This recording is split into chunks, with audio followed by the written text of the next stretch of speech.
அல்ஹம்துலில்லாஹி ரப்பில் ஆலமீன் வஸ்ஸலாத்து வஸ்ஸலாமு அலா ரசூலிஹில் அமீன் வ அலா ஆலிஹி வ அஸ்ஹாபிஹி அஜ்மஈன் அம்மா பாத்.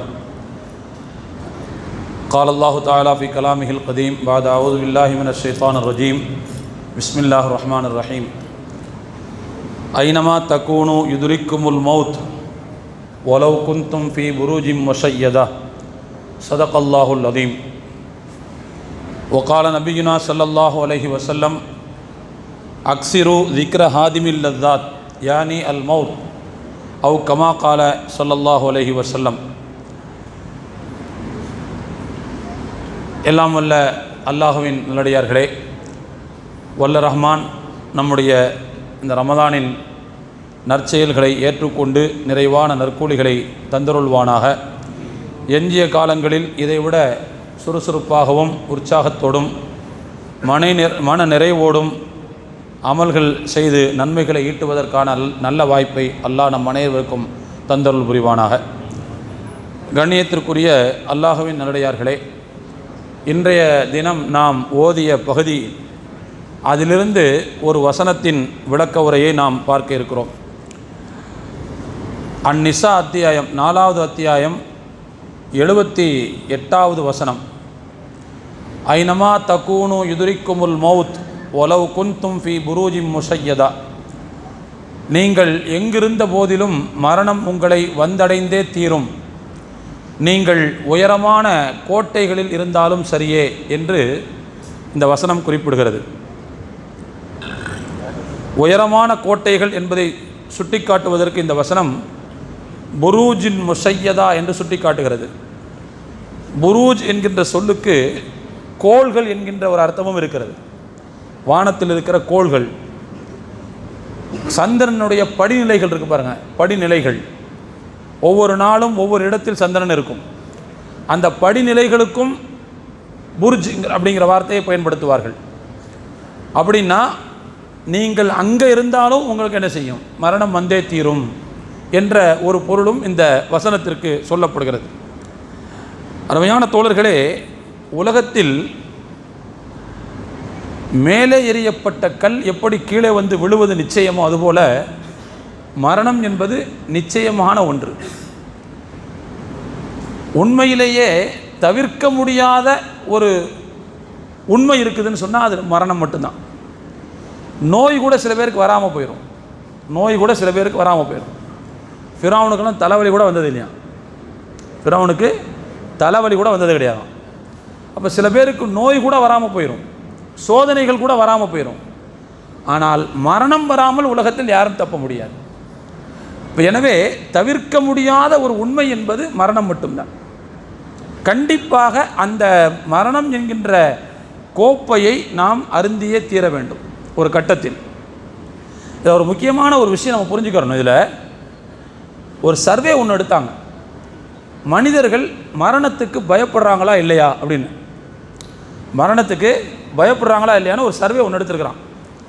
அந்த சர்வேனுடைய முடிவில் என்ன கண்டுபிடிச்சிருக்காங்க அப்படின்னு சொன்னால், யாருக்கு சமய நம்பிக்கை இருக்கிறதோ, ரிலீஜியஸ் தாட் இருக்குது பார்த்தீங்களா, சிந்தனை, மத நம்பிக்கை யாருக்கு இருக்குதோ அவர்கள் மரணத்தை கண்டு பயப்படுவது மிகவும் குறைவு. மற்றவங்க தான் அதிகமாக மரணத்துக்கு அஞ்சுறாங்க. யாருக்கு சமய நம்பிக்கை இருக்குதோ, மத நம்பிக்கை இருக்குதோ, அவங்க மரணத்தை பார்த்து பயப்படுவது மிக குறைவு என்று ஒரு சர்வேனுடைய முடிவு சொல்லுது. அந்த சர்வேனுடைய முடிவில் இதுக்கான ஒரு காரணத்தையும் சேர்த்து அவங்க என்ன சொன்னாங்க. என்ன காரணம் சொன்னாங்கன்னா, some religions associate death with another beginning. சில மதங்கள் மரணத்தை இன்னொரு தொடக்கத்தோடு சேர்த்து முடிச்சு போடுகிறார்கள் அப்படின்னு கண்டுபிடிச்சிருக்கான். அதாவது நம்ம தான் சொல்லுவோம்ல, மரணம் என்பது முற்றுப்புள்ளி அல்ல, அது இன்னொரு வாழ்க்கையின் தொடக்கம் தானே சொல்கிறோம். அப்போ எனவே இது இழப்பு கிடையாது, இறப்பு என்பது இழப்பு அல்ல, அது இன்னொன்றினுடைய தொடக்கம். அப்படிங்கும்போது அனுபவிச்சு தானே ஆகணும். வயிறு வலிச்சாதான் புள்ள வர முடியும். அப்போ புள்ள வேணும்னா வலிச்சு தான் ஆகணும், வேறு வழி கிடையாது. அப்போ மரணம்ங்கிறத அந்த கசப்பை அனுபவிச்சு தான் தீரணும், வேறு வழி கிடையாது. அது இன்னொன்றுடைய தொடக்கம். இன்னொன்றுடைய தொடக்கம் என்கின்ற சிந்தனையை அந்த மக்கள் மனதுக்குள் வைத்திருப்பதனால் மரணத்தை கண்டு அவர்கள் பயப்படுவதில்லை என்று ஒரு சர்வே முடிவு சொல்லுது. இந்த இடத்துல நம்ம நல்லா கவனிக்கணும். மரணம் என்பது இன்னொரு வாழ்க்கையினுடைய தொடக்கம் என்பதை கிளியர் கட்டாக நம்புறது அப்படிங்கிறது உலகத்தில் இஸ்லாத்தை தவிர வேறு யாரும் கிடையாது, வேறு எந்த மதமும் கிடையாது. மற்ற மதங்களுக்கு பார்த்தீங்கன்னு சொன்னால் மறுபிறப்பு இந்த மாதிரியான விஷயங்கள் நம்பிக்கை இருக்கும். அதாவது அதெல்லாம் எப்படின்னு சொன்னால் மூட நம்பிக்கை, வாய்ப்பே கிடையாது. புரிஞ்சுங்களா? இன்னும் சொல்ல போனால் சில தமிழ் இலக்கியங்களில் பார்த்தீங்கன்னு சொன்னால் இறத்தலும் வாழ்தலும் சாதலுங்கிற மாதிரிலாம் சில தமிழ் இலக்கியங்கள் பேசுது. அவங்க என்ன சொல்கிறாங்கன்னா, பிறத்தலும் இறத்தலும் உறங்குதலும் விழித்தலும் போல அப்படின்னு பேசுகிறாங்க. அதாவது இறத்தலும் பிறத்தலும் உறங்குதலும் விழித்தலும் போல அப்படின்லாம் பேசுகிறாங்க. திருக்குறளில் கூட அந்த மாதிரியான செய்திகள்லாம் வருது. அவங்கெல்லாம் என்ன இந்த கருத்தின் மூலமாக சொல்ல வர்றாங்கன்னா, ஒரு பிறப்பு என்பது தூக்கத்திலிருந்து விழிக்கிற மாதிரி தான், இறந்து போகிறதுங்கிறது மறுபடியும் தூங்குற மாதிரி, இறந்து போன ஒருவர் மறுபடியும் எழுவது என்பது தூங்கி முடிக்கிற மாதிரி தான். இறைவனுக்கு இது நிச்சயமாக சாதாரண விஷயம் அப்படிங்கிற கருத்தில் சொன்ன மாதிரியே தெரியுது. ஆனால் அந்த தமிழ் இலக்கியங்களுக்கெல்லாம் தப்பான அர்த்தங்கள் கொடுக்குறாங்கங்கிறது வேறு விஷயம். ஆக மொத்தத்தில் இறப்பையும் இறப்புக்கு பின்னால் உள்ள அந்த பிறப்பு வாழ்க்கையையும் உலகத்தில் எல்லாரும் பேசுகிறாங்க. அதில் மிக சரியாக சத்தியமாக பேசக்கூடிய ஒரு சமயம் அல்லாஹ் அப்படிப்பட்ட ஒரு மார்க்கத்தில் நம்ம எல்லாம் ஒன்றிணைத்திருப்பதற்கு நாம் மிகப்பெரிய நன்றி செலுத்த வேண்டிய கடமை உள்ளவர்களாக இருக்கிறோம். அருமையான தோழர்களே, இந்த நேரத்தில் நாம் இந்த விஷயத்தை மிக தெளிவாக புரிஞ்சுக்கிறணும். ஆரம்பத்தில் ஒரு விஷயத்தை சொன்னேன் உங்கள்கிட்ட, மேலே எறியப்பட்ட கல் நிச்சயமாக கீழே விழுந்தே தீர வேண்டும். மரணம்ங்கிறது நமக்கு முன்னால் இருந்தே தீரும். அப்போ நம்முடைய வாழ்க்கை என்பது மரணத்தின் சிந்தனோடையே கழிய வேண்டும். புரிஞ்சுங்களா? உலகத்தில் மரணம் என்பது நாம் அதை தேடி போக வேண்டிய அவசியம் இல்லை. சில நேரங்களில் நான் சொன்ன வசனம் எங்கே இருந்தாலும் வந்துடும்னு சொல்லுது. சில இடங்களில் மரணத்தை தேடி மனுஷன் போவான். அப்படி தான் நடக்கும். மரணத்தை தேடி மனிதர்கள் சொல்வார்கள். நீங்கள்லாம் பத்ரு போருடைய வரலாறை கேள்விப்பட்டிருப்பீங்க. பத்ரு போர் ஏன் குறைஷிகள் போனாங்க, ஏன் பத்ரு நோக்கி போனாங்க? ஒன்றுமே இல்லை. மதீனாவிலிருந்து சிரியாவிலிருந்து குறைஷிகளுடைய வணிக குழு மக்காலேருந்து நிறைய சரக்குகளை கொண்டு போய் சிரியாவில் விற்பனை செஞ்சுட்டு லாபத்தோடு திரும்பி வந்திருக்கக்கூடிய ஒரு மக்காவினுடைய குறைஷிய வணிக குழு. அந்த குழுவை ரசூலுல்லாஹ் முஸ்லீம்களை வச்சு வழிமுறைச்சி அதை பொருளாதார நெருக்கடி ஏற்படுத்தணும்னு பார்க்குறாங்க. காரணம் என்னென்னா, இதில் வரக்கூடிய லாபத்தை அவங்க முஸ்லீம்களுடைய போருக்கு செலவு பண்ணுவாங்க, முஸ்லீம்கள் மீதான போருக்கு செலவு பண்ணுவாங்க. அப்போ அதனால் பொருளாதார அடி கொடுத்தா அவங்க முஸ்லீம்களை எதிர்த்து சண்டை போட மாட்டாங்கிறதுனால அந்த மாதிரி ஒரு முடிவுக்கு ரசூலுல்லாஹ் போனாங்க. இப்படி நம்மளை வழிமறித்து பொருளாதார நெருக்கடி ஏற்படுத்த போகிறார் முகமது அப்படின்னு தெரிஞ்சுக்கிட்டு அபூ சுஃபியான் மதீனாவுக்கு மக்காவுக்கு செய்தி அனுப்பிட்டார். நீங்கள்லாம் எங்களுக்கு பாதுகாப்பு கொடுக்க வாங்க. பாதுகாப்பு கொடுக்கறதுக்கு ஒரு பெரிய படை, கிட்டத்தட்ட 1000 பேர், 950 1000 பேர் வரைக்கும் கிளம்பிட்டாங்க. போகிறாங்க. போய்கிட்டே இருக்கும்போது அங்கே அபூ சுஃபியான் என்ன செய்கிறாருன்னு சொன்னால், சில தந்திரமான நடவடிக்கைகளை மேற்கொண்டு எந்த இடத்துல வழிமறிக்கிறாங்கிறத முன்கூட்டியே தெரிஞ்சுக்கிட்டு அது அல்லாத வேற ஒரு ரூட் எடுத்து அவர் நினைஞ்சிட்டார். பாதுகாப்பான சேஃப் ஜோனுக்கு வந்துட்டார். அவர் சேஃப் ஜோனுக்கு வந்ததுக்கு பிறகு மக்காவுக்கு திரும்ப கடிதம் எழுதுகிறார். ஆளை அனுப்பி செய்தி சொல்கிறார், நான் பாதுகாப்பாக நம்முடைய சரக்குகளை கொண்டு வந்து விட்டேன். இனிமே நம்ம மேலே அவங்க போர் தொடுக்கிற அபாயம் கிடையாது.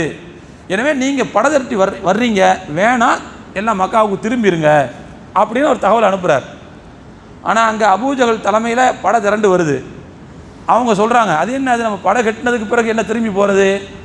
அதெல்லாம் போகக்கூடாது.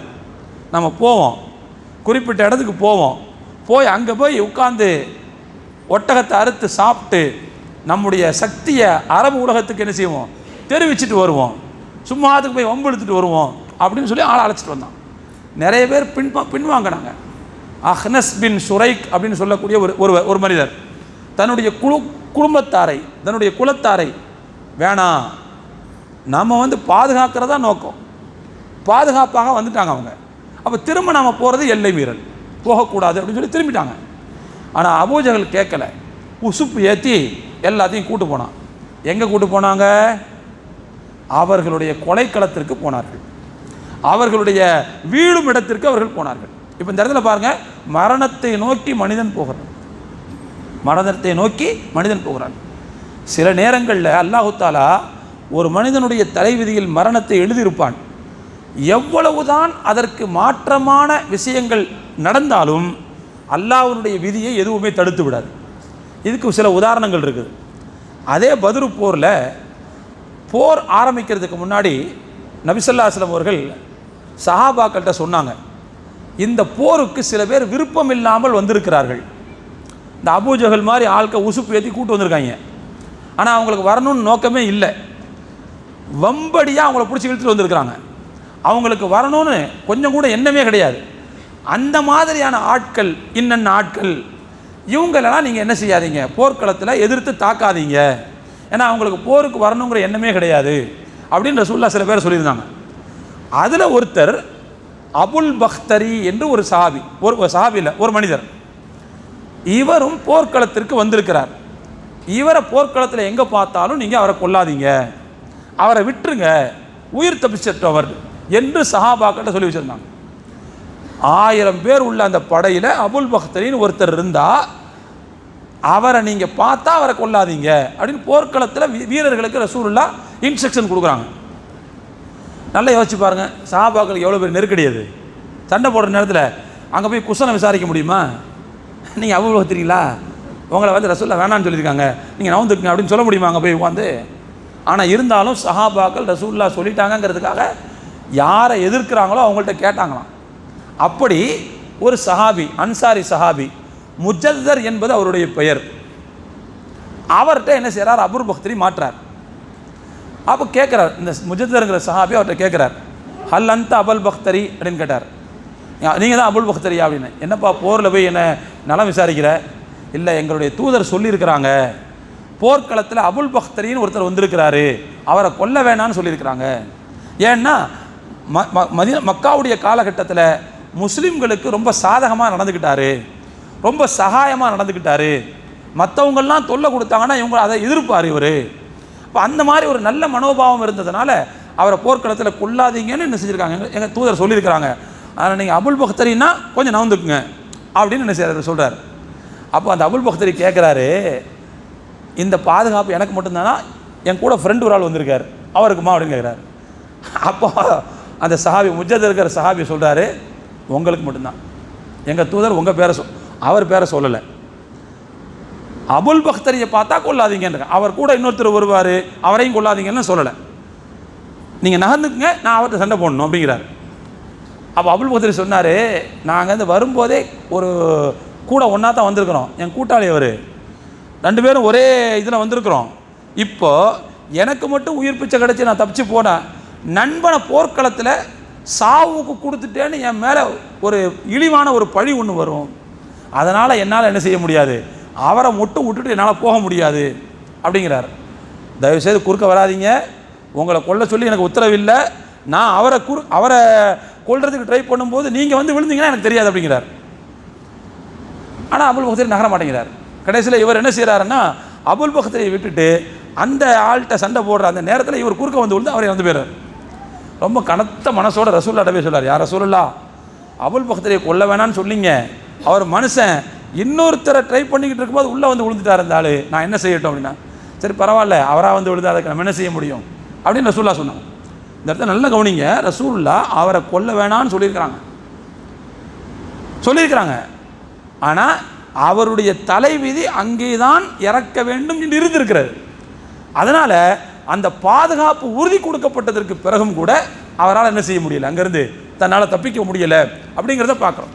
இப்படித்தான் ஒரு மனிதருக்கு எழுதப்பட்டு விட்டால், ஒன்று அது நம்முடைய இடம் தேடி வரும், அல்லது நாம் அதனுடைய இடம் தேடி போவோம். சுலைமான் அலைஹிஸ்ஸலாமுடைய வாழ்க்கையில் ஒரு செய்தி ஒன்று பதிவாக இருக்குது. அடிக்கடி மலக்குல் மௌத் சுலைமான் அலைஹிஸ்ஸலாம் அவங்கள அடிக்கடி சந்திக்க வருவாங்களாம். அப்படி ஒரு நாள் சந்திக்க வந்த நேரத்தில் சுலைமான் அலைஹிஸ்ஸலாம் பேசிட்டு சுலைமான் அலைஹிஸ்ஸலாம் பக்கத்தில் ஒரு ஆள் உட்காந்துருக்கிறார். அவரை வந்து மலக்குல் மௌத் வெறிச்சு பார்த்துட்டே இருந்திருக்கிறார். இப்படியே பார்த்துட்டே இருந்திருக்கிறார். இந்த செய்தி வந்து அதற்கு பதிவாக இருக்குது. இஸ்லாத்தினுடைய அடிப்படை விஷயங்களுக்கு முரணானது இல்லைங்கிறதுனால இந்த செய்தியை சொல்கிறேன். அவரை விரிச்சு பார்த்துட்டே இருந்திருக்கிறார். அந்த ஆளுக்கு யார் இவர் என்ன விரிச்சு பார்க்குறாருன்னு தெரியலையே அப்படின்னு. அதுக்கு பிறகு என்ன செய்கிறாரா, மலக்குல் மௌத் போயிட்டு வரேன்னு சொல்லிட்டு சுலைமான் அலைஹிஸ்ஸலாம் விடைபெற்றுட்டு போயிடுறார். போனதுக்கு பிறகு சுலைமான் அலைஹிஸ்ஸலாம் அவங்கள்ட்ட அந்த மனிதர் கேட்கிறார், இவர் யார், சம்மந்தம் இல்லாமல் என்னை போட்டு வெறிச்சு பார்த்துக்கிட்டு இருந்தார், என்ன விஷயம், என்ன தெரியல, அவர் வந்தவர் வந்து மலக்குல் மௌத் உங்களை பார்த்துக்கிட்டே இருந்தார் அப்படின்னு சுலைமான் அலைஹிஸ்ஸலாம் சொல்ல. அப்படியானா அவருக்கு பயம் பிடிச்சிருச்சு. அப்போ ஆள் இங்கே தான் சுற்றிக்கிட்டு இருக்காரா அவர். அப்போ சுலைமான் அலைஹிஸ்ஸலாம் கூட ஒரு உதவி ஒன்று கேட்குறார். தயவுசெய்து நீங்கள் என்ன செய்யணும்னா, உங்களுக்கு தான் காற்று வசப்படுத்தி கொடுக்கப்பட்டிருக்கு இல்லையா, குர்ஆனில் வருது இல்லை, ஃபஸஹர்னா லஹுர் ரீஹ, காற்றை நாம் சுலைமான் அலைஹிஸ்ஸலாம் அவர்களுக்கு வசப்படுத்தி கொடுத்தோம். அந்த காற்றினுடைய உதவியினால் பல மைல் தூரத்தை வினாடி நேரங்களில் என்ன செஞ்சுருவாங்க, சுலைமான் அலைஹிஸ்ஸலாம் கடந்துருவாங்க. அந்த காற்றுட்ட சொல்லி இவருடைய சங்காத்தமே இல்லாத ஒரு பகுதியில் என்னை கொண்டு போய் விட சொல்லுங்கள். ஏன்னா இவர் வெறிச்சு பார்த்துட்டு இருக்கார், இந்த ஏரியாவில் தான் சுற்றிக்கிட்டு இருக்கார் போல தெரியுது அவருக்கு. அவருக்கு அல்ல இன்றைக்கி டியூட்டி இந்த ஏரியாவில் போட்டிருக்கான் போல தெரியுது.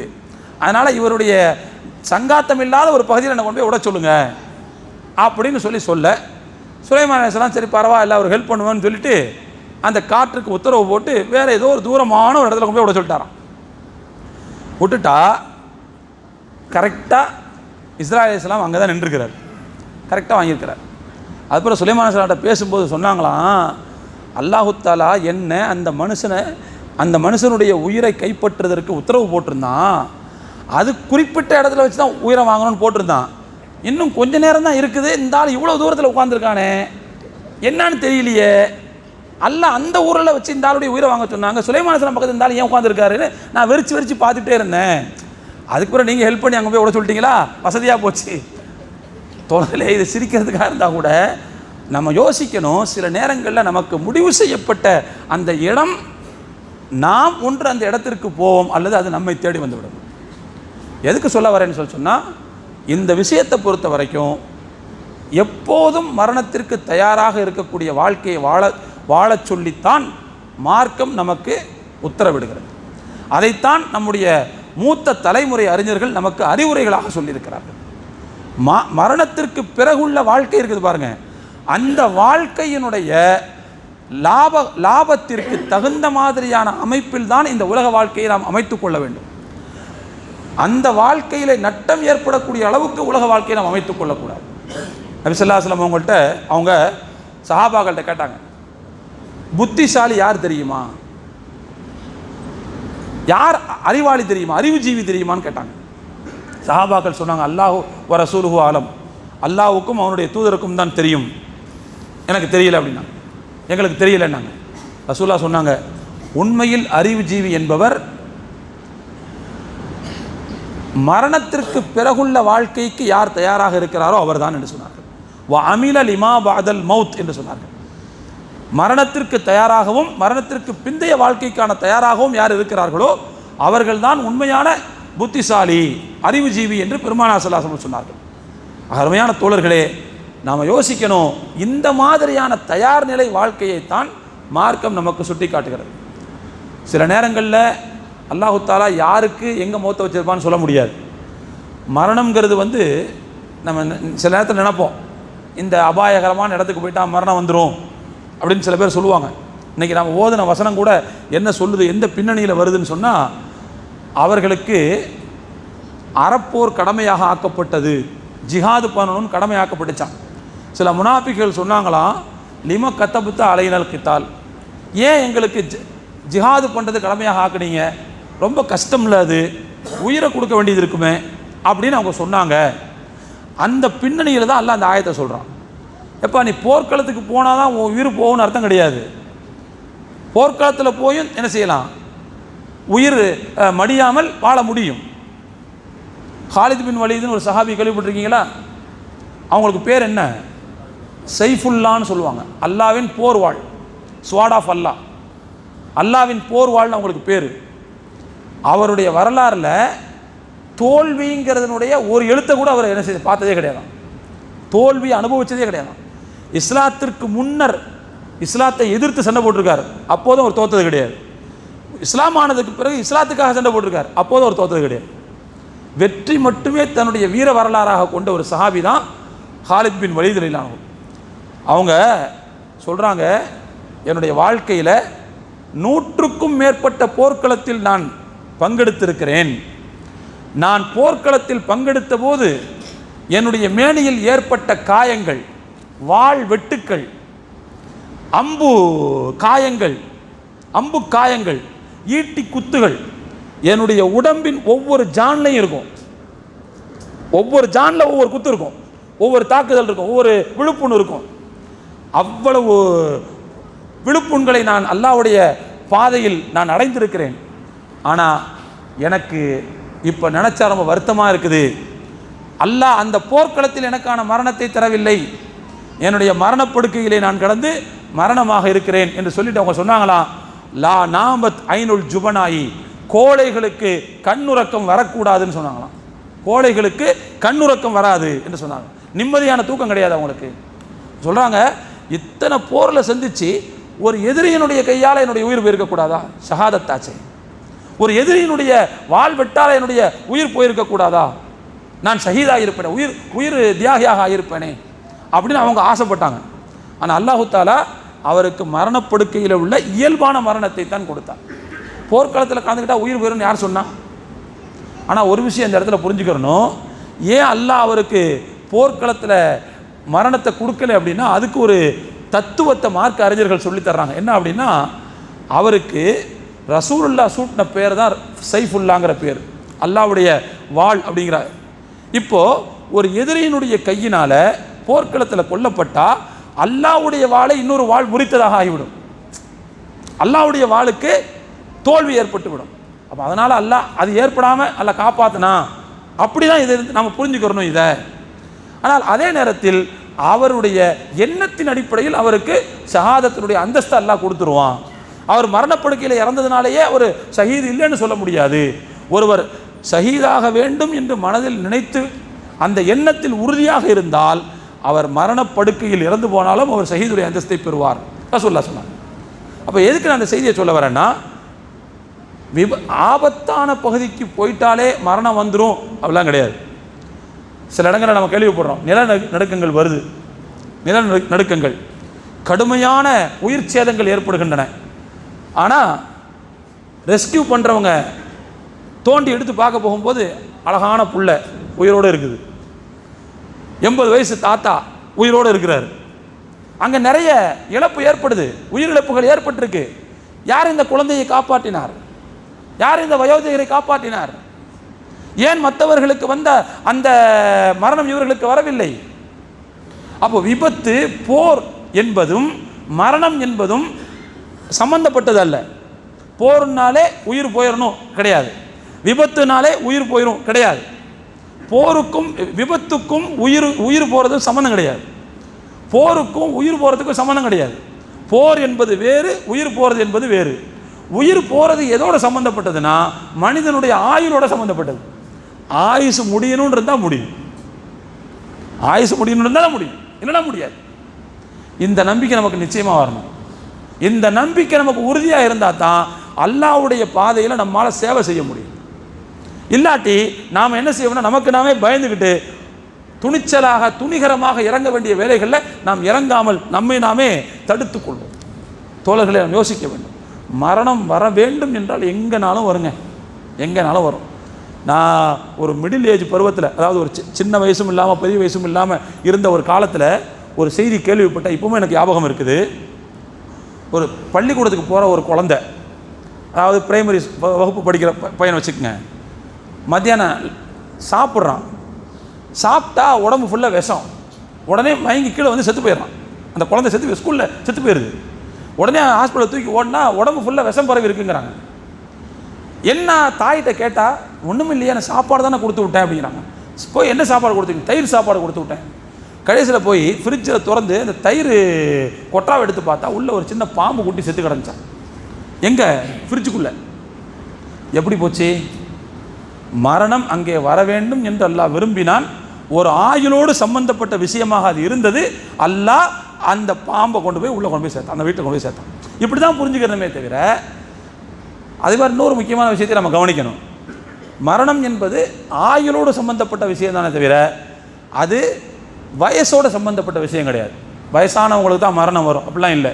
கொரோனா வந்ததுக்கு பிறகு மிடில் ஏஜில் தான் நிறைய என்ன செய்கிறாங்க, மரணத்தை தழுவி கொண்டிருக்கிறார்கள். அதுதான் யதார்த்தம். இந்த தலைமுறை பெரியவர்கள் இருக்காங்க பாருங்கள், இந்த தலைமுறை பெரியவர்கள் அவர்கள் தங்களுடைய பிள்ளையின் ஜனாசாவிலே கலந்து கொள்கிறார்கள். ரொம்ப ஆச்சரியமாக இருக்குது. அப்படிலாம் நம்ம பார்த்ததே கிடையாது. நம்ம தகப்பனாருடைய ஜனாசா நம்ம கலந்துக்குவோம், அப்படி தான் இருக்குது. பிள்ளையுடைய ஜனாசா தகப்பனார் கலந்துக்கிறதுங்கிறது இப்போ அது ஒரு முக்கியமான விஷயமா போச்சு. அப்போ எனவே தோழர்களே, அல்லாஹ் யாருக்கு எதை எழுதியிருக்கிறானோ அப்பொழுது அது நடந்தே தீரும். அப்போ எனவே மரணத்தை நாம் எப்படி யோசிக்க வேண்டும் என்று சொன்னால், அது ஆயுளோடு சம்பந்தப்பட்ட விஷயம், அதோடு தொடர்புடைய விஷயம். ஆயுசு முடியும்னா போயிடும். அது ஆபத்து பகுதியில் போனாலும் சரிதான். ஆபத்தே இல்லாத வீட்டில் என்ன ஆபத்து இருக்கும், ஆனால் அங்கேயும் என்ன செய்யுது, இந்த மாதிரியான திடீர் விபத்துகள் ஏற்படுகிறது அப்படிங்கிறதையும் நாம் என்ன செய்யணும், சேர்த்து புரிந்து கொள்ள வேண்டிய கட்டாயத்தில் இருக்கிறோம். அருமையான தோழர்களே, இந்த நேரத்தில் இன்னொரு முக்கியமான விஷயத்தையும் நம்ம சேர்த்து புரிஞ்சுக்கிறணும். இந்த செய்தியை சொல்கிறதே மரணத்தினுடைய சிந்தனையோடு வாழ்கிறது அப்படிங்கிறது இஸ்லாத்தில் ஒரு முக்கியமான விஷயம். பெருமானார் ஸல்லல்லாஹு அலைஹி வஸல்லம் சொன்னார்கள், அக்ஸிரு ذிக்ர ஹாதிமில் லத்தாத், இன்பங்களை தகர்க்கக்கூடியதை நீங்கள் எப்போதும் நினைத்து கொண்டிருங்கள்னு சொல்கிறாங்க. இன்பங்களை தகர்க்கக்கூடியது, இன்பங்களை புல்டோஸ் பண்ணுறது. இன்பங்களை புல்டோஸ் எது பண்ணும் அப்படின்னா மவுத்துன்ற சொன்னாங்க. மவுத் என்பது அதை நினச்சி பார்த்துட்டாலே மனுஷனுக்கு சோறு இறங்காது, மனுஷனுக்கு தூக்கம் வராது, நிம்மதியாக ரெஸ்ட் எடுக்க முடியாது. அப்போ ஒரு மனிதனுடைய இயல்பான விஷயங்களை அது இடித்து தகர்த்து விடுகிறது. எனவே தான் ரசூலுல்லாஹ் சொன்னாங்க, அது இன்பங்களை புல்டோஸ் பண்ணக்கூடியது, தகர்த்தெறியக்கூடியது, அதை நீங்கள் எப்போதும் மனதில் வைத்து கொண்டிருங்கள் என்று பெருமானார் ஸல்லல்லாஹு அலைஹி வஸல்லம் சொன்னார்கள். அருமையான தோழர்களே, நாம் யோசிக்க வேண்டும். ஒரு கவிஞன் சொன்னான், வாழ்க்கைக்கு என்ன இனிமை இருக்கிறது. நாமெல்லாம் வாழ்க்கையை என்ஜாய் பண்ணுறோம்னு சொல்கிறோம், ஆனால் உண்மையிலேயே வாழ்க்கைங்கிற என்ன என்ஜாய்மெண்ட் இருக்குது யோசிச்சு பாருங்க. வாழ்க்கையில் என்ன என்ஜாய்மெண்ட் இருக்குது?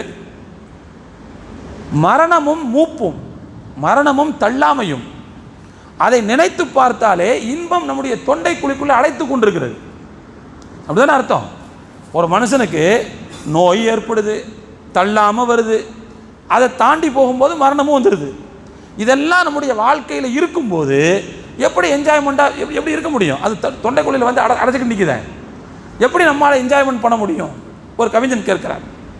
அருமையான தோழர்களே, நிச்சயமாக ஒரு புத்திசாலித்தனமான ஒருவர் தன்னுடைய அந்த வாழ்க்கையை அவர் முடிந்த அளவுக்கு அனுபவித்துக் கொள்ள வேண்டியதுதான். ஆனால் அதுவே சதாவுமானது, நிரந்தரமானது, அதுதான் இயல்பானது அப்படிங்கிற அடிப்படையில் தன்னுடைய வாழ்க்கையை அனுபவித்துக் கொள்வதுங்கிறது மிக மோசமானது. ஒரு அறிஞர் சொன்னார், அதிகமாக மரணத்தை நீங்கள் நினைவு கொள்ளுங்கள். ஏன்னா மரணத்தை நினைவு கொள்வதனால 3 நன்மைகள் நடக்குதுன்னாங்க. மரணத்தை நினைவு கொள்வதனால் 3 நன்மைகள் நடக்குது. மரணத்தை ஒரு மனுஷன் மறந்துட்டா 3 விதமான தண்டனைகளை தினமும் அவன் அனுபவிக்கிறான். சரி, மரணத்தை நினைக்கிறதுனால என்ன நன்மை நடக்குது? அந்த அறிஞர் சொல்றார், முதலாவது நன்மை, மரணத்தை நினைப்பதனால் வரக்கூடிய முதல் நன்மை தஜீலு தௌபா. தௌபாவை மிகவும் துரிதமாக அவர் பெற்றுக்கொள்வார்.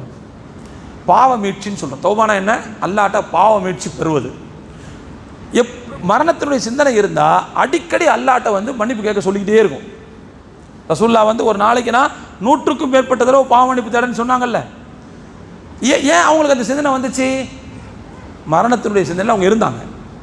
அதனால் அவர்களுக்கு திரும்ப திரும்ப அல்லாட்ட கையேந்தணும்னு தோணுச்சு, பாவத்தை மன்னிக்க சொல்லி கையேந்தணும்னு தோணுச்சு. அப்போ எனவே மரணத்தை நினைவு கூறுவதன் மூலமாக நமக்கு கிடைக்கிற முதலாவது நன்மை, சீக்கிரமாக தௌபா செய்யக்கூடிய தௌஃபீக் கிடைக்கும். 1. 2வது நன்மை என்னன்னு சொன்னால், போதும் என்ற மனம் கிடைக்கும். போதும் என்ற மனம் உண்மையிலேயே அதுதான் பெரிய செல்வம். போதும் என்ற மனம் இருக்குதே, அதை விட பெரிய செல்வம் எதுவும் கிடையாது. நபி ஸல்லல்லாஹு அலைஹி வஸல்லம் சொன்னாங்க, அல்லாஹு தஆலா ஒரு மனிதருக்கு போதுமான அளவுக்கு செல்வத்தை கொடுத்து விட்டு மனநிறைவை யாருக்கு கொடுக்கிறானோ அவரை விட மிகச்சிறந்த செல்வத்தை பெற்றவர் வேறு யாரும் கிடையாது ரசூலுல்லாஹ் சொன்னாங்க. உண்மையிலே அதுதான் பெரிய செல்வம்.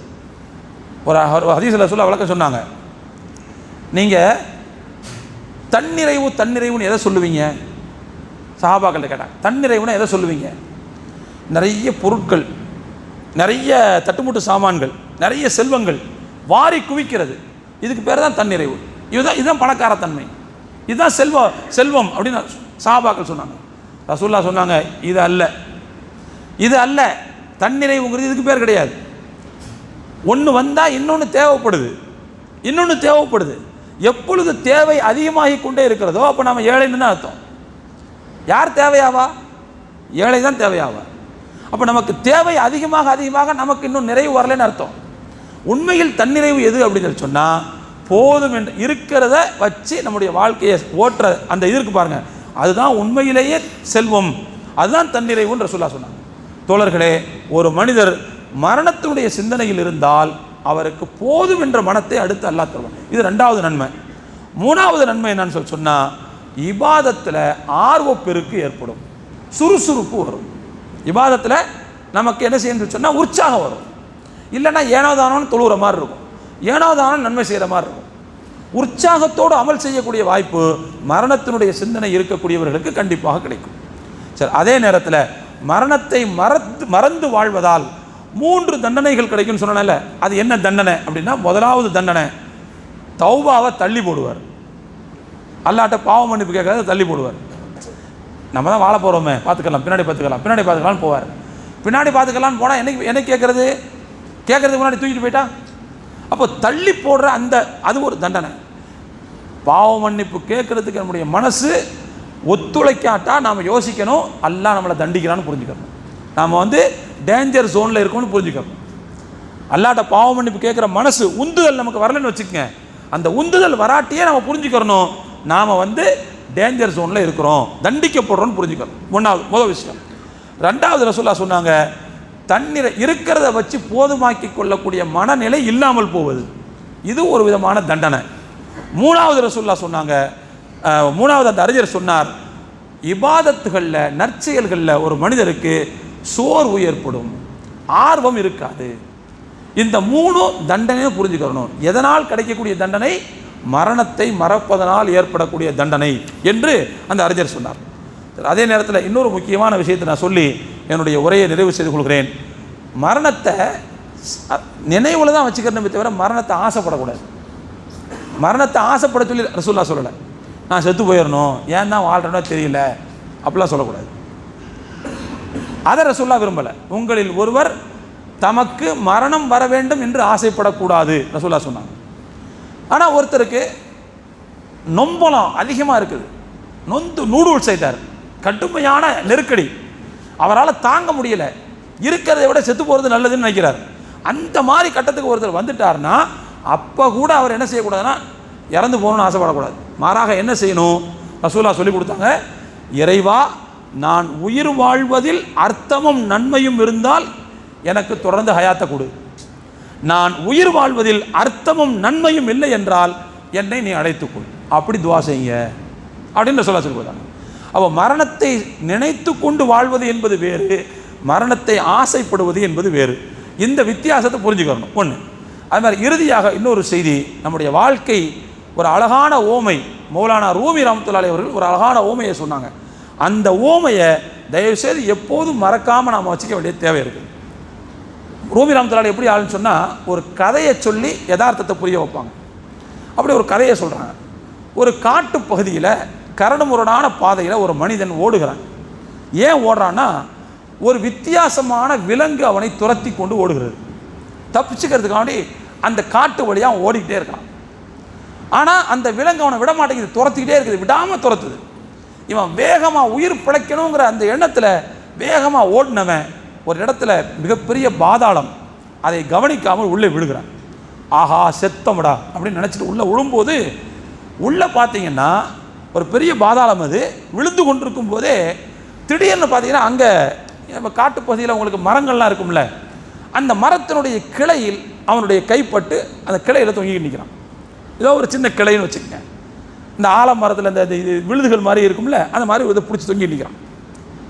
அப்பாடா பரவாயில்ல, நம்ம கீழே உழல, தப்பிச்சிட்டோம், உயிர் காப்பாற்றியாச்சு. ஆனால் அதே நேரத்தில் மேலே அந்த விலங்குகிட்டையும் நம்ம மாட்டலை, அது உள்ளே வர முடியாது, இங்கே நிற்கிறோம் அப்படின்றான். மேலே அந்த விலங்கு நின்று கொண்டு பார்த்து கொண்டே இருக்கிறது. இவன் உள்ளே விடுறானா மேலே வர்றானான்னு பார்த்துக்கிட்டே உட்காந்துருக்கு. கீழே பார்த்தீங்கன்னு சொன்னால் அதில் பாதாளம், உள்ளே அங்கே மிகப்பெரிய விசஜந்துக்கள்லாம் நிற்கிது. இந்த நேரத்தில் அதை பிடிச்சி தொங்கிக்கிட்டு இருக்கான் மனுஷன். தொங்கிக்கிட்டு இருக்கும்போது திடீர்னு ஒரு 2 எலிகள், ஒரு வெள்ளை எலியும் ஒரு கருப்பு எலியும், இவன் பிடிச்சி தொங்கிக்கிட்டு இருக்கிற அந்த இது இருக்கு பாருங்க கிளை, அதை வந்து வெட்டிக்கிட்டு இருக்கு, குறிச்சிக்கிட்டே இருக்குது. எங்க இருந்தோ ஒரு தேன் கூட்டில் இருந்து ஒரு தேன் சொட்டுது, இவன் வாயில் வந்து படுது. இப்போ இந்த மனுஷன் மேலே வனவிலங்கு, கீழே அந்தரத்தில் தொங்கிக்கிட்டு நிற்கிறான். எப்போ விழுவன்னு சொல்ல முடியாது. வெள்ளை எலியும் கருப்பு எலியும் குறிச்சிக்கிட்டு இருக்குது, கீழே விஷஜந்துகள். இவ்வளவு ஆபத்துக்களால் சூழ்ந்திருக்கிற அந்த மனுஷன் அங்கே சொட்டக்கூடிய தேனை இன்பம்னு நினச்சி மதிமயங்கனான்னு வச்சுக்கோங்க, அவனை புத்திசாலின்னு சொல்லுவோமா? அவனை புத்திசாலின்னு சொல்ல முடியுமா? இதுதான் மனுஷனுடைய நிலைமை. மனுஷ வாழ்க்கைங்கிறது இதுதான். அவங்க சொன்னாங்க இதுதான் மனுஷ வாழ்க்கை. கரடுமுரடான பாதையில் அவனை விரட்டி வரக்கூடிய ஆள் யார்? மலக்குல் மௌத். விரட்டிக்கிட்டே இருக்கார் நம்மளை. உலகம் என்பது பஞ்சு விரிக்கப்பட்ட, பஞ்சனை விரிக்கப்பட்ட பகுதி அல்ல, கரடுமுரடான பாதை உலகம். இங்கே கஷ்டப்பட வேண்டியது இருக்குது, நிறைய சம்பாதிக்கணும்னா கஷ்டப்படணும், வாழணும்னா கஷ்டப்படணும், எல்லாத்துக்கும் கஷ்டப்பட வேண்டியிருக்கு. இது ஒரு கரடுமுரடான பாதை, இதில் நம்ம ஓடிக்கிட்டே இருக்கோம். பின்னால் இஸ்ராயல் துரத்திக்கிட்டே இருக்கார் இல்லையா? ஒரு இடத்துல ஏதோ ஒரு இடத்துல போய் உட்காந்து பிடிச்சிக்கிட்டு நிற்கிறோம், கீழே விழுந்த ஆபத்து, மேலே வனவிலங்கு நிற்கிது, ஜிப்ரீல் இது இஸ்ராயல் துரத்திக்கிட்டு நிற்கிறார். இந்த நேரத்தில் இந்த கருப்பு எலி வெள்ளை எலி இருக்குல்ல, அது என்ன அப்படின்னா இரவும் பகலும் நாள் கழிகிறது தான். நாள் கழிய கழிய நம்ம ஆயுசு குறைஞ்சிக்கிட்டே இருக்குன்னு அர்த்தம்.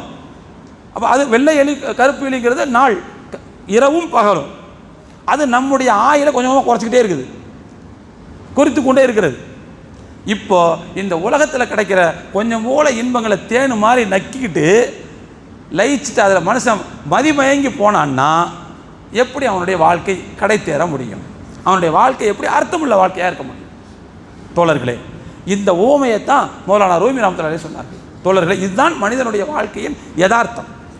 உண்மையிலேயே அந்த மனிதனுக்கு நிம்மதி என்பது பரிபூர்ணமாக கிடைக்க வேண்டும் என்று சொன்னால் சொர்க்கத்தில் போய் காலை வச்சதுக்கு பிறகு தான் முடியும். ஏன்னா அதுதான் சலாம், நிம்மதியான இடம். அது வரைக்கும் நிம்மதியான இடம் கிடையவே கிடையாது. ஏதோ ஒரு வகையில் நம்ம கஷ்டப்பட்டுக்கிட்டே தான் இருப்போம். எனவே அருமையான தோழர்களே, உலகத்தில் வாழுகிற போது தவிர்க்க முடியாத உண்மையாக இருக்கக்கூடிய அந்த மரணத்தினுடைய நினைவில் நாம் எப்போதும் வாழ வேண்டிய தேவை இருக்கிறது. அப்படி நாம் அந்த நினைவோடு வாழ்ந்தோம் என்று சொன்னால் எப்பொழுதும் அதற்கு தயாராக நம்மால் இருக்க முடியும். அப்படி இல்லாட்டி மரணத்தை நினைத்து பயப்படக்கூடிய மக்களாகத்தான் நாம் இருப்போம். அதனால் நாம் மார்க்க ரீதியாக நிறைய இழப்புகளை சம்பாதிக்க வேண்டியது வரும் என்பதையும் சேர்த்து நாம் புரிந்து கொள்ள வேண்டும். எல்லாம் வல்ல இறைவன் நம்முடைய வாழ்க்கையிலே நன்மைகளை அதிகமாக ஈட்டிக்கொள்ளக்கூடிய மக்களாக அல்லாஹ் நம்மை அங்கீகரிப்பானாக. மரணத்தினுடைய சிந்தனையில் நம்முடைய வாழ்க்கையை கழிப்பதற்கு அல்லாஹ் அருள் புரிவானாக என்று துஆ செய்தவனாக என்னுடைய உரையை நிறைவு செய்கிறேன். வாகுர் தாவானா அனில் அல்ஹம்துலில்லாஹி ரப்பில் ஆலமீன்.